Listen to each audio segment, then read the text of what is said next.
Hello दोस्तों, welcome to our channel. तो finally आज बात करने वाले हैं आप लोगों की कट ऑफ के बारे में, क्योंकि अब तक बहुत सारे आंकड़े आ चुके हैं। आप लोगों को पता है कि हमारा भी जो हमने कम्युनिटी पे कराया था उस पर भी 30,000 से ज़्यादा तो उसी टाइम हो गए थे। तो 30,000 से ज़्यादा वोट तो उस टाइम पे ही हो चुके थे, और भी बहुत सारे लोगों ने पोल ओपन कर रखी थी, उनके भी रिजल्ट आप लोगों के सामने हैं। मैंने उनके रिजल्ट भी देख लिए हैं। आप लोगों से भी रिक्वेस्ट करूंगा कि सारी चीज़ें देख आइए और उसके बाद ही आप लोग कट ऑफ देखना स्टार्ट करिए। कट ऑफ को बहुत सारे फैक्टर्स हैं जो इस टाइम पे क्या कर रहे हैं, अफेक्ट करने वाले हैं। कट ऑफ को आप लोग देखेंगे तो आपकी शिफ्ट सबसे ज्यादा इंपॉर्टेंट है कि आपकी शिफ्ट कैसी थी, आपकी लेवल क्या था उसका, आप किस आरआरबी से हैं, ये वाली चीजें भी करेंगी। नॉर्मलाइजेशन 100% हो रहा है, ये बिल्कुल झूठ है कि नॉर्मलाइजेशन नहीं होगा। नॉर्मलाइजेशन तो होना ही है, चाहे वो परसेंटाइल बेस हो चाहे वो कैसे भी हो। वो सिर्फ एक तरीका है परसेंटाइल बेस करना, बाकी और कुछ नहीं है। नॉर्मलाइजेशन होना ही होना है।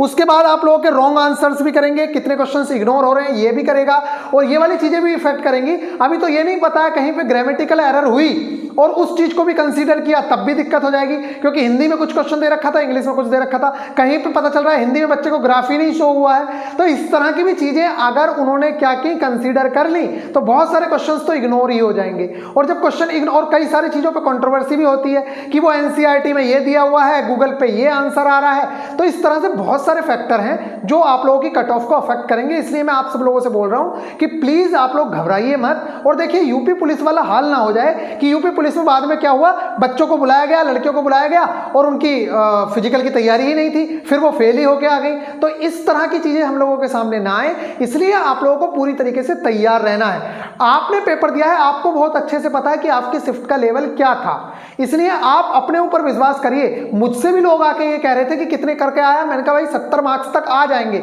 लड़के मुझसे भी यही कह रहे थे कि 70 पे तो ना हो पाएगा भाई, जबकि हमारा नाम टॉपर्स में आ गया। इसलिए आप लोगों से कह रहा हूं कि अगर हमारी शिफ्ट में किसी बच्चे के 50 नंबर भी आ रहे थे तो उसका भी सिलेक्शन हुआ है, क्योंकि हमारे 70 आ रहे थे तो हमारे 90 हो गए, तो उसके 50 वाले के भी तो 68-70 हुए ही होंगे, तो उसका सिलेक्शन नहीं होगा क्या? तो आप लोगों को घबराने की जरूरत नहीं है। और जबकि मेरा अनरिजर्व कैटेगरी में सिलेक्शन हुआ है, ये आप मान के चलिए। अभी भी हम यहाँ पे देखते हैं, और जो डिफिकल्ट क्वेश्चन है वो सभी के लिए है, आपके लिए अनोखे नहीं थे। अगर आपके क्वेश्चन, आपके 55 मार्क्स आ रहे हैं ना डिफिकल्ट शिफ्ट की वजह से, तो वो सभी के साथ है, आपके लिए स्पेशल नहीं है। इसलिए मेरे भाई ज्यादा घबराने की जरूरत नहीं है। और मैं तो आप लोगों से बार बार एक ही चीज कहूंगा, हार मत मानना। जिंदगी में बहुत कुछ है, सिर्फ ये ग्रुप डी का एग्जाम ही नहीं है। ऐसे ऐसे लोगों को देखा है, मैं खुद बता रहा हूं, मेरे खुद के दोस्त हैं जिनका ग्रुप डी नहीं हुआ था, आज वो जेई की जॉब कर रहे हैं। मैं आपके सामने इंटरव्यू करवा दूंगा। जिस बंदे का ग्रुप डी में नहीं हुआ था उस बंदे का जेई में हुआ है, और मैं आपका इंटरव्यू भी करवाऊंगा उस बच्चे का आपके सामने।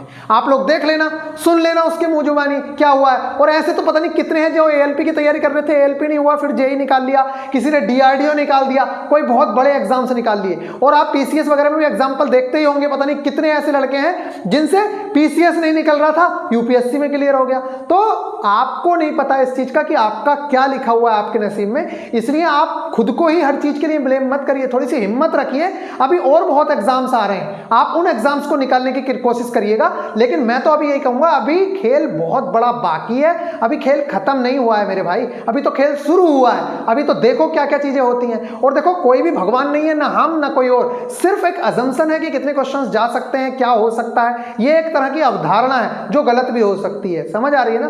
तो गाइस चलिए अब देखते हैं क्या है। तो मुझे तो जो पूरी पूरी उम्मीदें हैं, अगर भगवान ना करे इस पेपर में जरा सी भी नकल हुई हो, और मैं तो कह रहा हूं अगर नकलची कोई नकल है भी ना, तो या तो वो वेरिफिकेशन में पकड़ा जाए या उसकी साले की दौड़ ही ना निकले।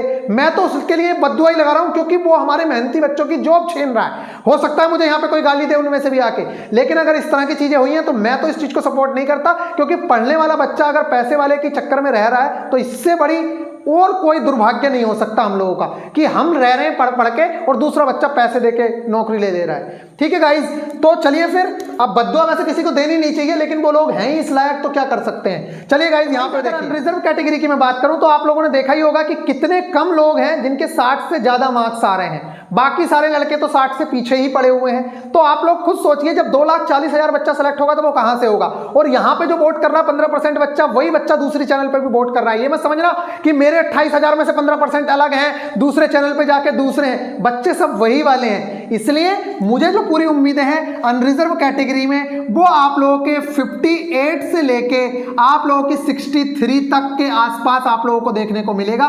बाकी प्लस माइनस 1-2 नंबर हो सकते हैं, अदरवाइज इतने नंबर पे अगर आपकी एवरेज शिफ्ट है, ऑन एंड एवरेज में बता रहा हूं, अगर एवरेज शिफ्ट है तो आपका इतने पे काम हो जाना चाहिए। लेकिन इसके साथ एक टर्म्स एंड कंडीशन ये भी है कि भगवान ना करे कि इसमें नकलची घुसे हुए हों, इस तरह की चीजें होनी नहीं चाहिए। वैसे रेलवे ने मना किया है और होना भी नहीं चाहिए, और हमें भी पूरी उम्मीद है कि नहीं हुआ होगा। फिर भी गाइस इतने मार्क्स पे आप लोगों का श्योर है। अभी भी बोल रहा हूं, अगर किसी के 55 नंबर है तो वो हार ना माने, क्योंकि हो सकता है कि आपकी शिफ्ट सबसे डिफिकल्ट हो और ये 63 नंबर वाला भी आपसे पीछे हो रियल में। ठीक है गाइस, और जिनके ज्यादा हल्की है वो भी ये ना सोचे कि 58 नंबर पर उनका सिलेक्शन हो जाएगा, क्योंकि आपकी शिफ्ट बहुत इजी है, आपके नंबर घट भी सकते हैं, ये के ये भी रह सकते हैं। इसलिए ऑन एन एवरेज अगर बात करें तो इतना रहेगा। आफ्टर नॉर्मलाइजेशन जो चीजें होंगी वो तो आप लोगों को पता ही है। आपके अगर इतने मार्क्स आ रहे हैं देन आप लोगों का बहुत हद तक फाइनल ही है, क्योंकि आप खुद सोचिए ना, मेरे खुद के 69 मार्क्स हैं और आफ्टर नॉर्मलाइजेशन 90 हो रहे हैं। कट ऑफ कितने पे लग रही है? कट ऑफ कितने पे लग रही है? 70 पे। आप एक बात बताइए, जो बच्चा यहाँ पे 50 नंबर ला रहा था, क्या उसके 70 नंबर नहीं हुए होंगे? जब मेरे 70 से 69 से 90 हो गए तो इस 50 वाले के 70 नहीं हुए होंगे, तो मैं इस 50 वाले बच्चे को कैसे छोड़ दूं? इसका सिलेक्शन नहीं होगा फिर, बताइए आप। तो गाइज इस तरह की चीजें हैं, तो आप बिल्कुल भी घबराइए मत, आप रनिंग स्टार्ट करिए। कुछ नहीं होगा तो आपके शरीर को ही दिए अपने, मान लीजिएगा चले 1 महीना आपने शरीर को ही दे दिया, कम से कम आपकी हेल्थ ही बन जाएगी। जो हेल्थ इश्यूज आ रहे होंगे वो वाली चीज ठीक हो जाएगी। तो आप इन चीजों को ब्लेम ना करके, अपने आप को ब्लेम ना करके आप तैयारी करिए, बाद में रोना ना रहे बस, इसलिए आप लोगों को बोला जा रहा है। तो इतने मार्क्स वाले तो पीईटी की बिल्कुल तैयारी करिए, और किसी के इससे कम भी है और उसकी सिर्फ डिफिकल्ट है, देन बिल्कुल फाइनल पे जाइए। मैं तो कह रहा हूं 50 वाला बच्चा भी तैयारी तो करो ही भैया कम से कम, लेकिन उम्मीदें इन लोगों की हैं पूरी पूरी। अगर आपकी बात करें ओबीसी में, तो आप लोगों के अगर 55 से लेके 60 तक भी नंबर आ रहे हैं, तब भी आप लोगों की पूरी पूरी उम्मीदें बनेंगी और आप आसानी से सिलेक्शन ले लेंगे। इसमें कोई भी दिक्कत वाला काम नहीं है। और जो ये SC ST वाले हैं भैया, आप तो भागना शुरू ही कर दो। मैं आपको कह रहा हूं, अगर आपके 45 नंबर भी आ रहे हैं ना, आप भागना शुरू कर दो, क्योंकि आपकी कट ऑफ पहले से ही कम जाती है। SC ST वाले स्टूडेंट, और स्पेशली जो ST है और जो ये अप्रेंटिसशिप वाले स्टूडेंट हैं, भैया आप लोगों से बार बार कह रहे हैं, अप्रेंटिसशिप वालों को तो भागने की जरूरत ही नहीं है, लेकिन आपका कट ऑफ इतने पे हो जाएगा। 40-45 नंबर भी आ रहे हैं, आपका काम खत्म है, मतलब बहुत ही आसानी से हो जाएगा। आप तो बस अपने ज्वाइनिंग लेटर का इंतजार करिए। बाकी SC ST वाला बच्चा भी अगर 45 प्लस नंबर ला रहा है, 45 से लेके 50 तक, तो इसका काम पूरा बना बनाया है। आप लोग 45 से 50 तक के नंबर ला रहे हो। SC में अगर मैं बात करूं तो ज्यादा से ज्यादा मान लीजिए आप 48 से लेके 52-53 तक, और बाकी ST वालों को तो 45 नंबर पे भी सिलेक्शन हो जाएगा। तो गाइज आप लोग जरूर से जरूर बहुत अच्छे से रनिंग को स्टार्ट करिए। बाकी कट ऑफ क्या जाएगी, अगर रियलिटी हम लोग बताने लग जाए या कोई और बताने लग जाए, हमने कह दिया 70, आपने दौड़ा नहीं। देखिए कहते हैं ना, बारात का खाना ज्यादा बनाना चाहिए। अगर तुमने 100 के 100 का बना लिया कि 100 बाराती आ रहे हैं और बाहर के भी 10 लोग आ गए, तो फिर हालत खराब हो जाएगी। इसलिए आप लोग, अगर हम ये बता दें कि भैया 70 पे कट ऑफ जाएगी और आपने दौड़ा नहीं, फिर दिमाग खराब नहीं होगा आप लोगों का। इसलिए आप लोग रनिंग स्टार्ट करिए और साथ में दूसरे एग्जाम्स को भी टारगेट करना स्टार्ट करिए। हम लोग भी आ रहे हैं बहुत जल्दी, किस चीज को लेके, ALP और ग्रुप डी की, वो दोबारा ग्रुप डी भी देखने को मिल ही सकती है आप लोगों को चुनाव से पहले, इसकी भी टेंशन मत लेना, ठीक है गाइस। तो ALP तो मिलना श्योर है, RPF भी मिलना श्योर है, JEE भी मिलना श्योर है। तो ये वैकेंसी आप लोगों के सामने आई रही है, और हो सकता है जैसे इन्होंने बोला है कि वेटिंग लिस्ट नहीं देंगे, उसके अनुसार तो यही लग रहा है कि एक आध वैकेंसी की और तैयारी चल रही हो, क्या पता सरकार ये चाह रही हो कि भैया एक वैकेंसी और फेंक दे। तो आप लोगों के लिए बहुत ही ज्यादा मजे की बात है कि अगर यहां नहीं भी हुआ है तो कोई बात नहीं, आप इन गलतियों से सीखना और आगे उस चीज को इंप्लीमेंट करना। जो गलतियां यहां की हैं वो गलतियां आगे मत करना, आप लोगों का सिलेक्शन श्योर हो जाएगा। बात करूं मैं EWS कैटेगरी, तो ये बिल्कुल सेम टू सेम इसी को बिलोंग करती है। इससे थोड़ा कम भी हो सकती है और इससे थोड़ा ज्यादा भी हो सकती है। मुझे नहीं लगता कि OBC से कट ऑफ कभी भी ज्यादा जाती है EWS की। तो इतने पे ही आप लोग तैयारी शुरू कर सकते हो। मतलब अगर 58 के आसपास आपके मार्क्स आ रहे हैं, आप बिल्कुल शुरू करिए, बहुत ही आसानी से आप लोगों का भी सिलेक्शन होने की उम्मीद रहेंगी। बात कर लेते हैं, यहाँ पे बहुत सारे बच्चे कहते हैं कि जो PH कैंडिडेट है, भाई आप लोगों की सीटें रिजर्व होती हैं, 1 लाख में काफी सीटें आप लोगों के लिए रिजर्व होंगी, ठीक है। पिछली बार तो थोड़ी कंट्रोवर्सी हो गई थी, जितनी सीटें आप लोगों के लिए रिजर्व है वो आप ही को मिलनी है। अगर आपने पास भी किया हुआ होगा और बच्चे नहीं होंगे तो आपका होगा, अदरवाइज आप लोगों की कट ऑफ लगेगी, और वो कट ऑफ SC ST के इक्वली रहनी है, उससे ज्यादा आप लोगों की कट ऑफ नहीं रहेगी। अब अफेक्ट क्या करने वाला है, देखिए नॉर्मलाइजेशन में आप लोगों को बता दूं किस तरह से चीजें देखने को मिलेंगी।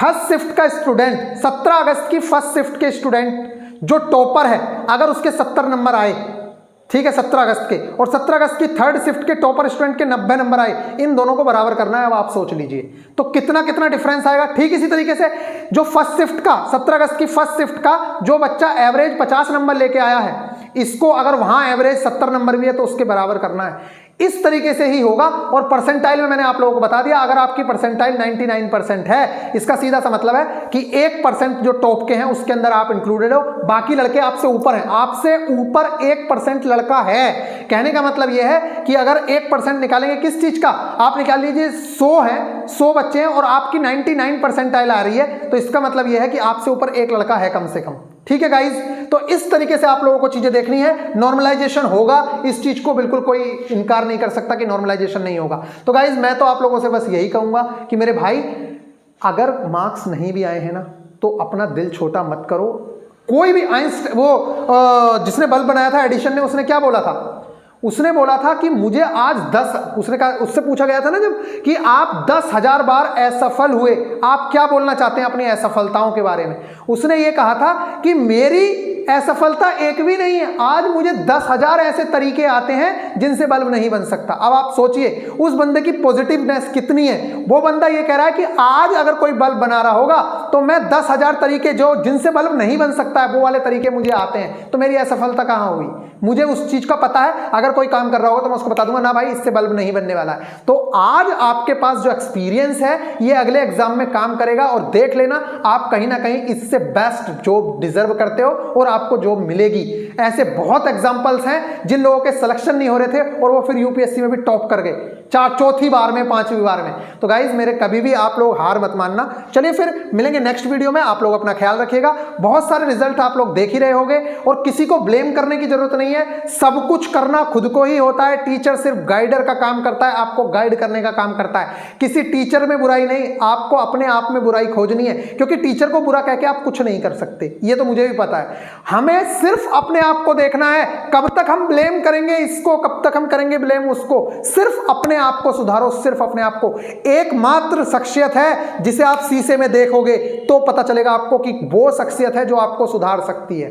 बाकी सब लोग सिर्फ आपको हेल्प कर सकते हैं या नीचे गिरा सकते हैं। अब आपको क्या करना है ये आप डिसाइड करिए। अगर आपको हेल्पर वाले पकड़ लिए तो जो सफलता आपको 6 साल में मिलनी थी वो हो सकता है 1 साल में मिल जाए, बस इतना ही हो सकता है। बाकी करना आपको ही है, बाकी और कोई करने वाला नहीं है। चलिए मिलेंगे नेक्स्ट वीडियो में, आप लोग अपना ख्याल रखिएगा। Take care.